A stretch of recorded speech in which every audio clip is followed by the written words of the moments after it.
habían desarrollado las bases de la catálisis enzimática, o sea, anotando que es un proceso que se desarrolla por etapas. Ya habíamos visto que, en primer lugar, la enzima tiene que ligar al sustrato.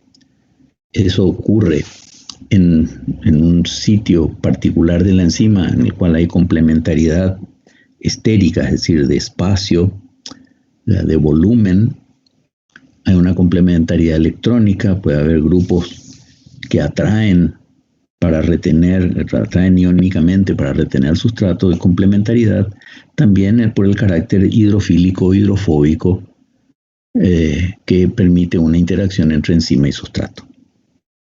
Pero tiene que haber en la enzima necesariamente algo más, y ese algo más es algunos grupos que participan en lo que llamamos el sitio catalítico.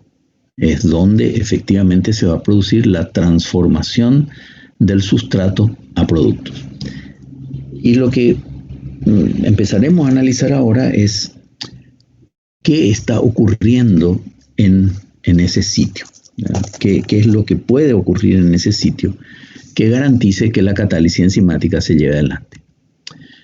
Los mecanismos y los efectos que contribuyen a la catálisis enzimática son varios. Entonces, tenemos que pensar en primer lugar que no es un único fenómeno el que permite la catálisis enzimática, sino que es una suma de procesos, entre los cuales contamos la catálisis ácido-base, la catálisis covalente, la catálisis con participación de iones metálicos, la catálisis por interacciones electrostáticas, la catálisis por efectos de proximidad y orientación, y la catálisis por unión preferente al estado de transición. Como comentaba, la mayoría de las enzimas puede completar este proceso catalítico por una combinación de estos mecanismos. Vamos a empezar a desarrollar ordenadamente los mecanismos que citamos, poniendo énfasis en aquellos que están más reconocidos. La catálisis ácido-base tiene su base en la catálisis general ácida, en la cual hay una transferencia de protones de un ácido que disminuye la energía de activación de una reacción. La catálisis general básica sería un proceso en el cual se retira un protón por parte de una base, y esto facilita lograr la energía de activación para una reacción. Y cuando hablamos de catálisis general ácido-base, son procesos en los cuales están ocurriendo de manera concertada el aporte de protones por un lado y el retiro de protones por otro. Tenemos aquí un ejemplo, ¿verdad? Una cetona, ¿verdad? Si se retira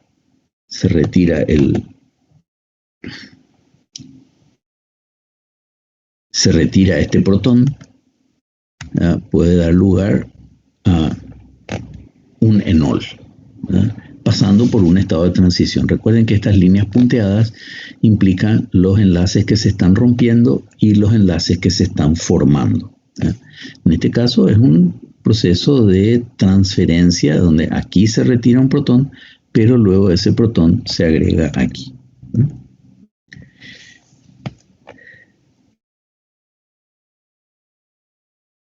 El agregado de protones típicamente lo realizan grupos protonados, grupos ácidos, así como el retiro de protones lo realizan grupos básicos.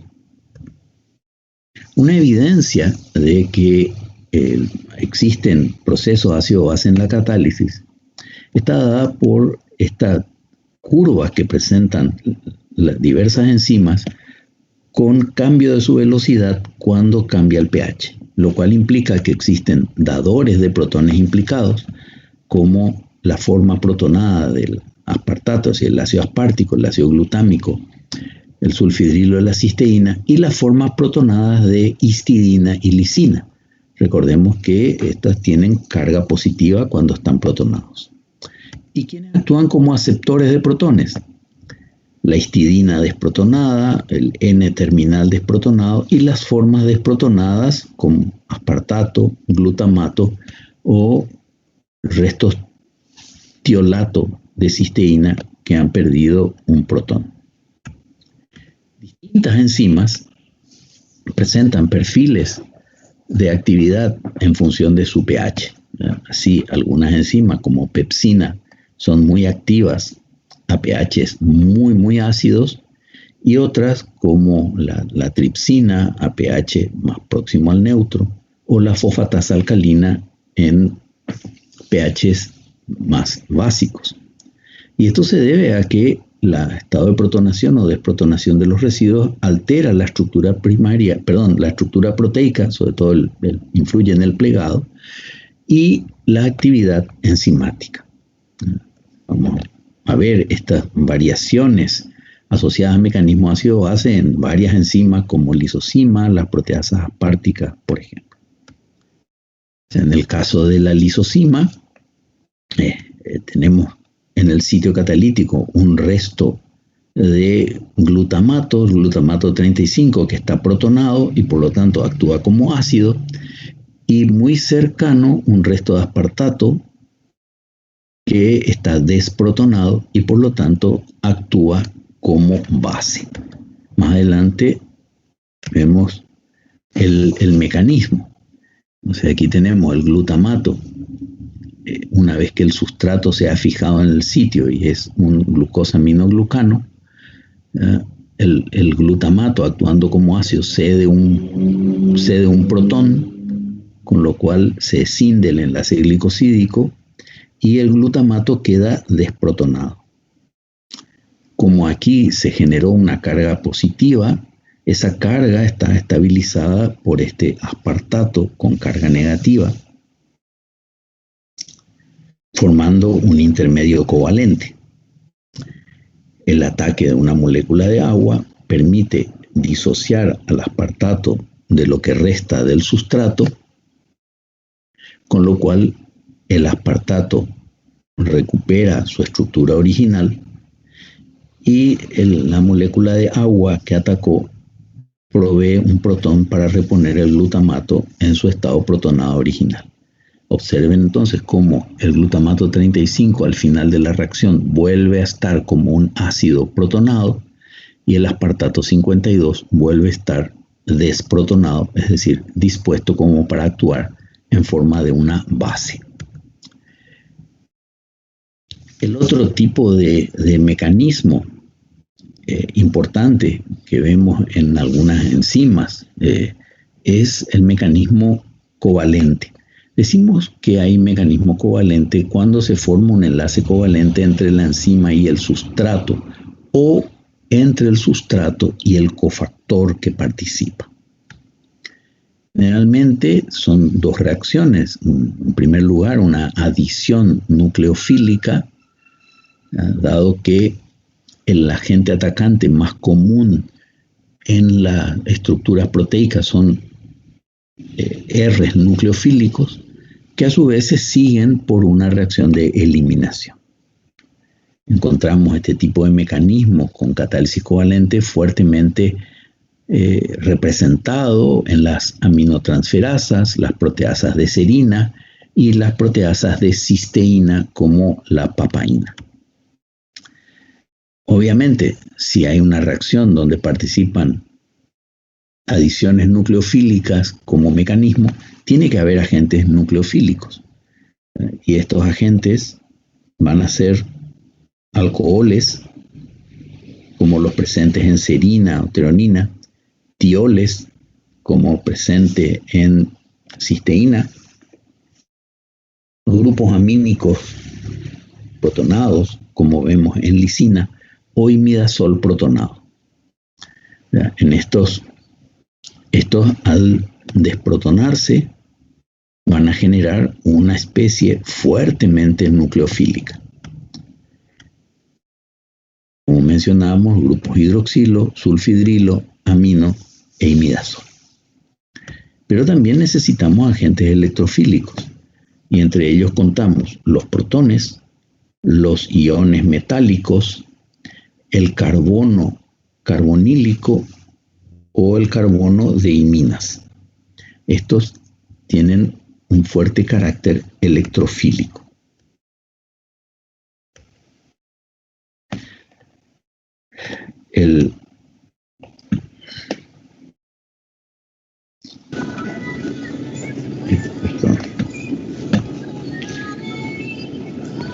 las iminas son las que vamos a ver en la formación de las bases de Schiff cuando una amina reacciona con un grupo carbonilo. Nuevamente, nucleófilos. Vemos en átomos de oxígeno cargados negativamente, por ejemplo, cuando se desprotona un ácido, sulfidrilo cuando se desprotona un tiol. En algunos casos vamos a ver carbaniones asociados a algunos cofactores como tiamina pirofosfato o grupos aminos no cargados como el imidazol de la histidina y también los iones hidroxilo procedentes de grupos alcohólicos. Como ya mencionamos, electrófilos, tenemos el carbono del grupo carbonilo, el carbono de una imina protonada, los protones, los iones metálicos y también podemos contar el fósforo de los grupos fosfato. Un mecanismo típicamente muy representativo de lo que es catálisis covalente, vemos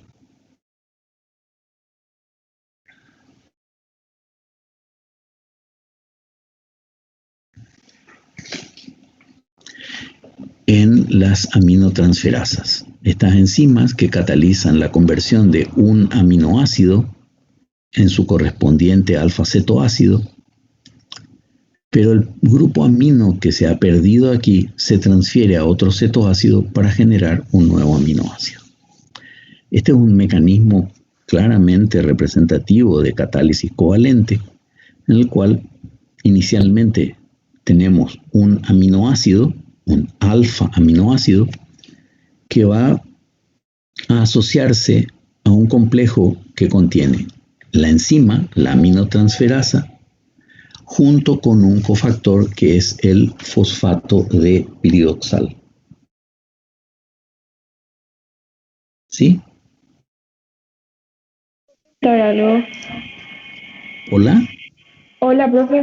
Sí, El carbono a mí me confunde de por qué va a traer cargas si es que el carbono no suele estar cargado. el carbono carbonílico,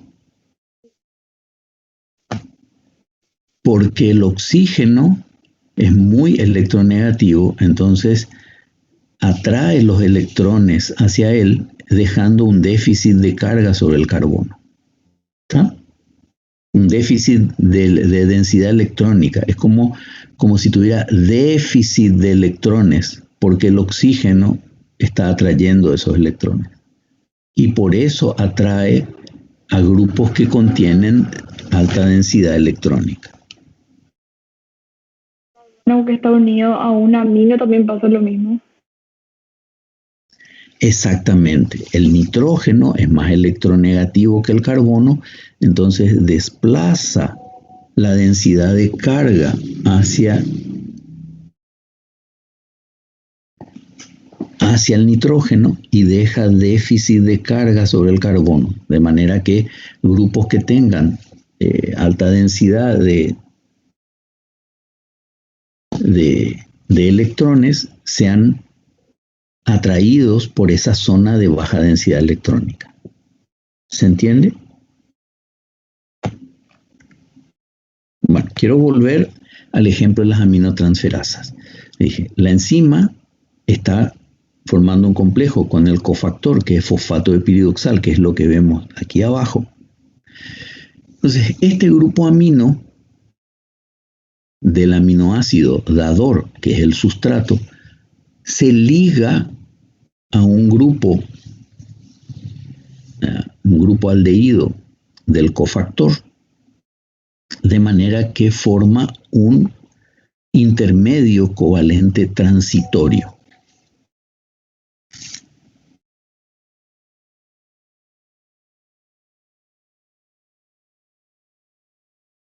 Pierde un protón, entonces eso hace desplazar este doble enlace este proceso que se llama transaminación, ¿verdad? Porque cambiamos el amino que antes estaba ocupando ese lugar, que era de la enzima, por el grupo amino del aminoácido.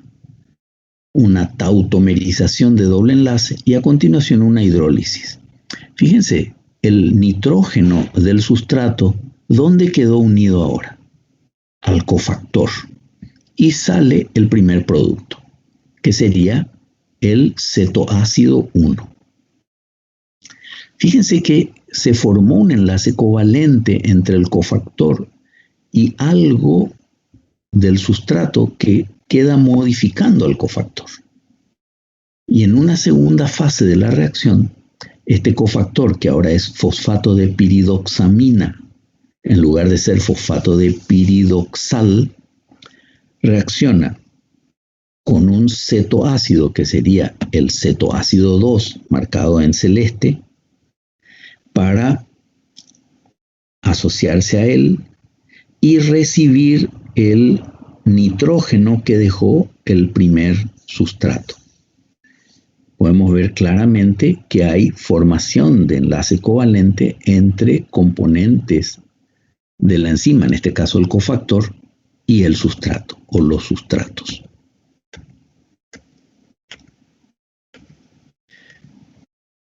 Otro tipo de mecanismo que vamos a encontrar en algunas enzimas es catálisis por iones metálicos.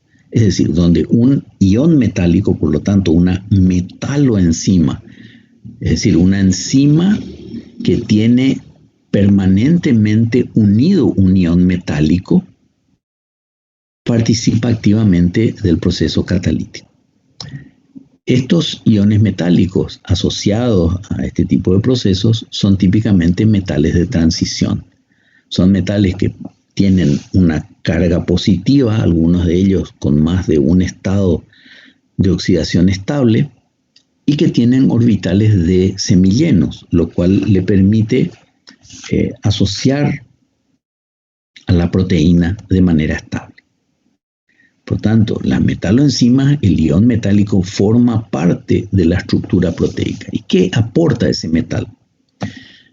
Unen y orientan al sustrato. O sea, del momento que tienen cargas positivas, pueden atraer, no es que pueden, atraen porciones de la molécula del sustrato que tienen carga negativa o pares de electrones no compartidos, es decir, zonas de alta densidad electrónica.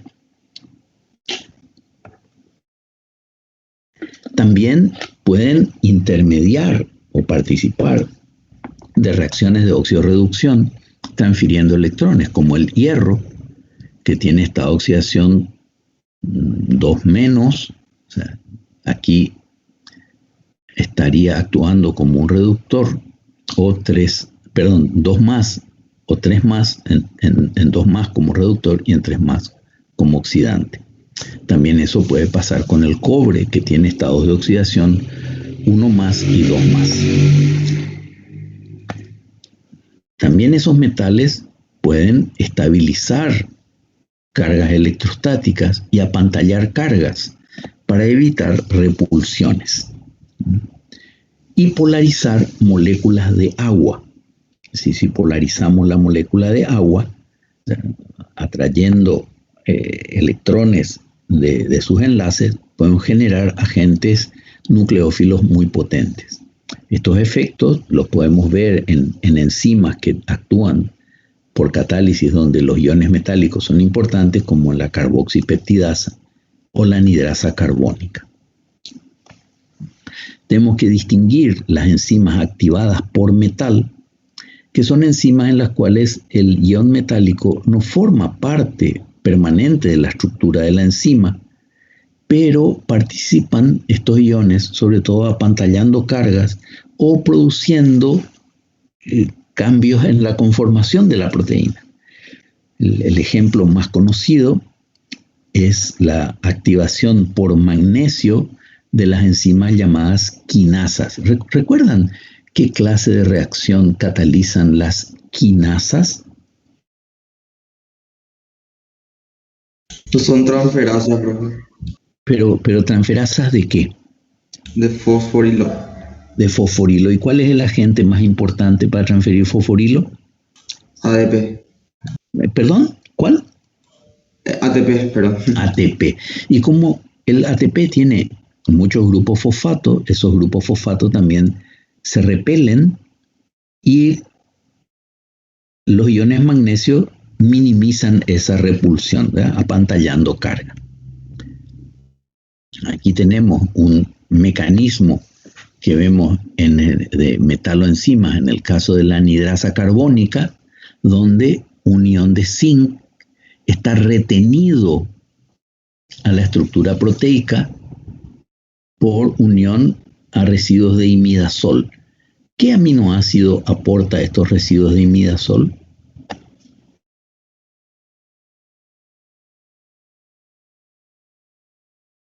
Histidina. Histidina, muy bien. Pero fíjense que este ion zinc está fuertemente retenido por estos residuos de histidina. El ion zinc atrae a este OH, ¿no? Se lo retiene aquí. Y este OH va a tener afinidad por el carbono, que es un carbono carbonílico del dióxido de carbono, para formar este intermedio. O sea, fíjense que aquí aprovechamos el ion zinc para fijar una base que a su vez ataca al sustrato y lo retiene. Y una molécula de agua disocia esta unión, ¿ah? De manera que el ion zinc facilita la ionización del agua, liberando un protón, reponiendo la base en la enzima y la liberación del sustrato en forma del anión bicarbonato. Otro proceso u otro mecanismo que también está involucrado en la catálisis enzimática son las interacciones electrostáticas. Generalmente cuando el sustrato se une a una enzima, lo que desplaza del sitio activo son moléculas de agua. Y esto cambia la constante dieléctrica del sitio y potencia, exacerba, hace más evidentes las interacciones electrostáticas, las interacciones entre grupos cargados. La variación de esa constante dieléctrica influye en los valores de pK de las cadenas laterales de aminoácidos y esto va a alterar la distribución de carga. La existencia de estas cargas sirven para estabilizar el estado de transición, pero al mismo tiempo para orientar y guiar el sustrato al sitio de unión. Por ejemplo, si el sustrato está cargado negativamente, puede ser atraído por restos de arginina protonada o restos de lisina o restos de histidina protonada, o mismo por iones metálicos con carga positiva, mediante atracción electrostática. Otro de los efectos que vemos muy presente en las enzimas es la capacidad de generar proximidad y orientación para acercar ciertas porciones del sustrato a sitios muy reactivos de las enzimas.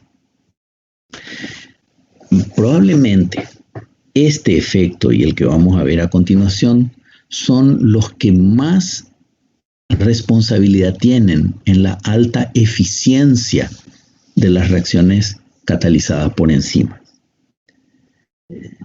Recuerden que las enzimas tienen una estructura tridimensional simple o compleja.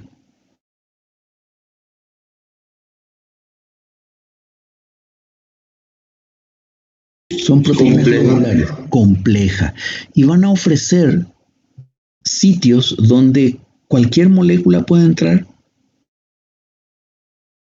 No, profe. No. Y una vez que una molécula tiene complementariedad con la enzima, esa unión aproxima grupos o el sustrato queda muy suelto. Aproxima grupos. Aproxima grupos, ¿ya? Pero los aproxima de manera adecuada, de manera que esto facilita la reacción. El ejemplo que aquí se muestra no es un ejemplo enzimático, es simplemente una molécula orgánica, pero nos sirve para ilustrar el fenómeno. Vamos a verlo con un poco de atención.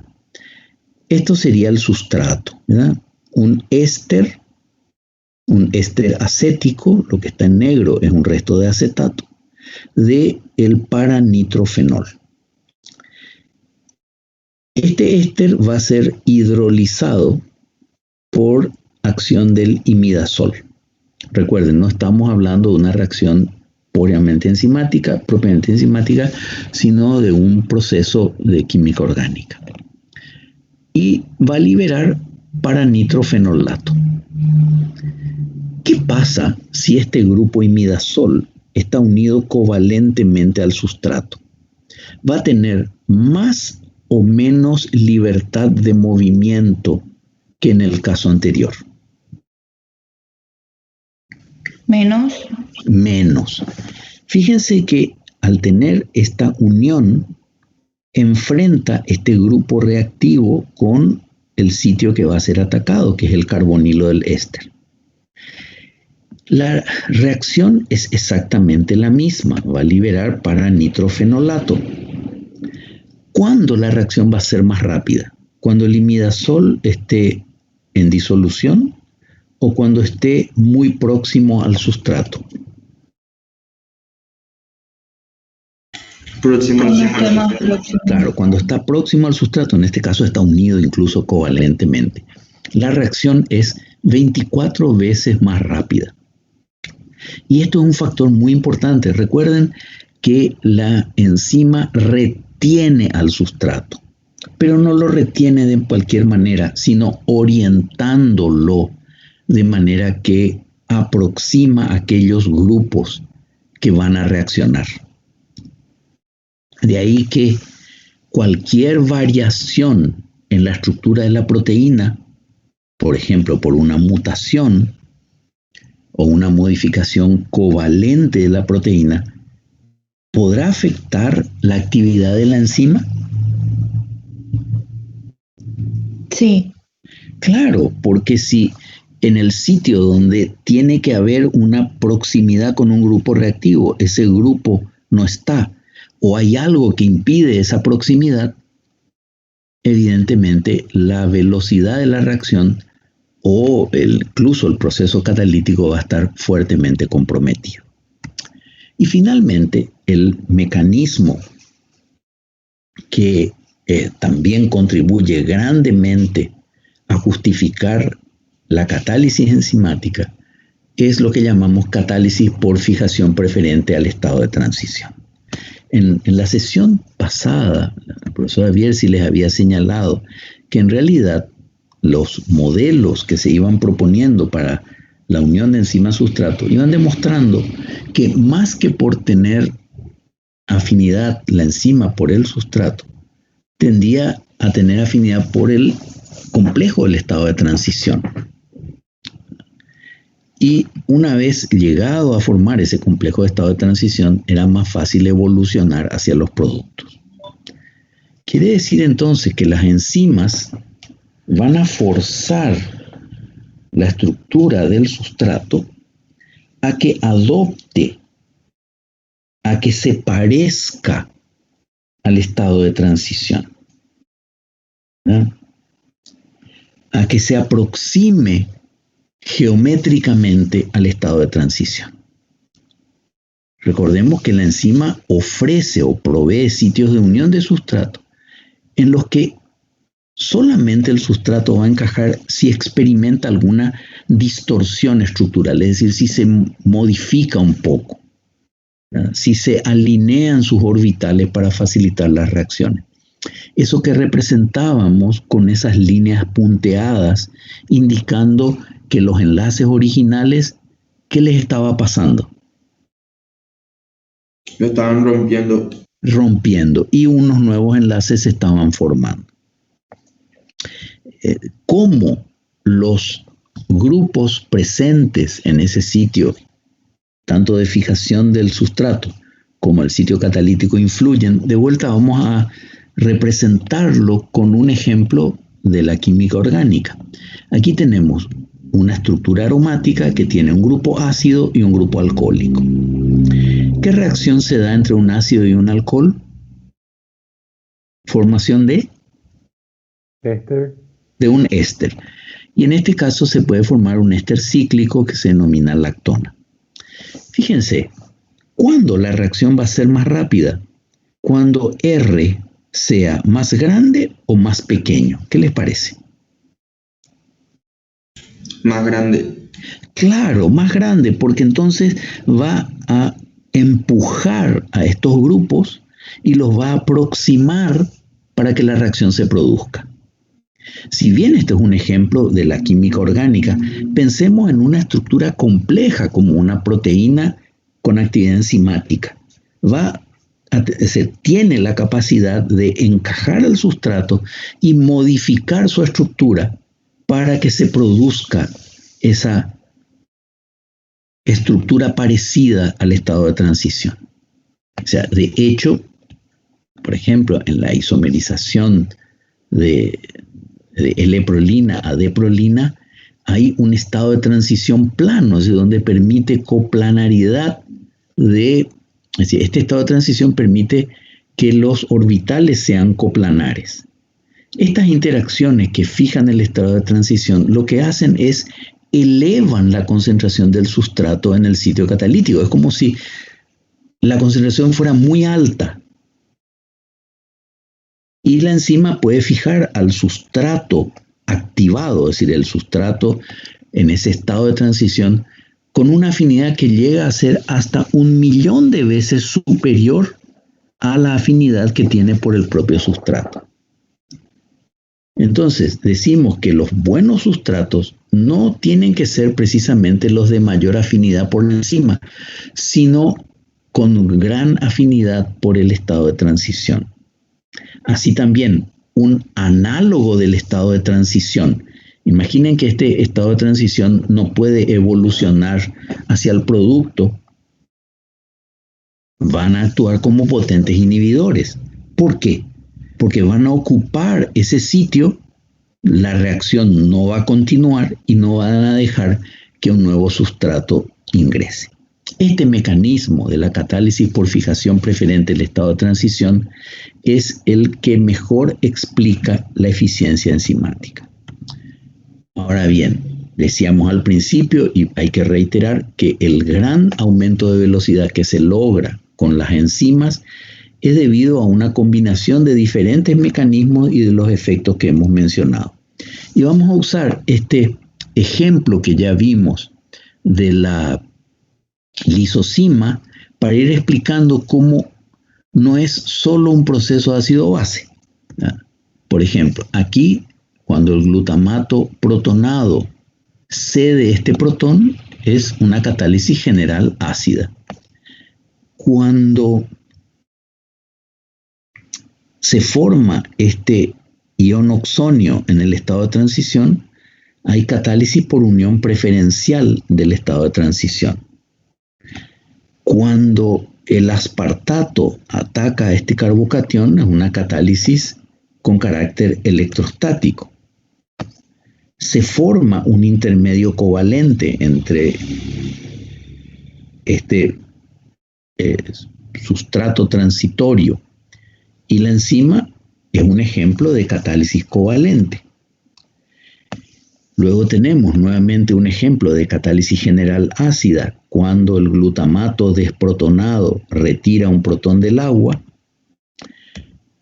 dándonos ejemplo de cómo los diversos mecanismos que fuimos mencionando participan en la globalidad del proceso.